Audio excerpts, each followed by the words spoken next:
Small team lang ba ang gusto mo?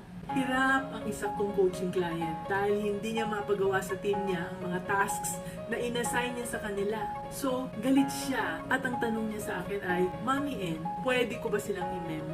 So, ang sabi ko, baka naman overwork na sila. Why not ask them to list down their tasks? So, mula sa kanya hanggang sa kanyang mga tao, everybody listened down all their tasks. And laking gulat niya to find na ang dami pala ng tasks nilang lahat. Kaya pala hindi na nagagawa ang iba at nakakalimutan. Kasi lumaki na ang business nila but hindi siya nagdagdag ng tao. Kaya hirap na ang mga staff niya. And we found out 2 more things.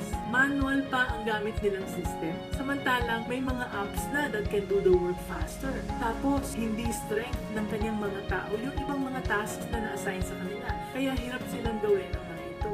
So, ito yung mga lessons na natutunan namin. Number 1, grow the team as your business grows. Hindi pwedeng ganun lang. Number 2, make sure that the right person is assigned to the right tasks.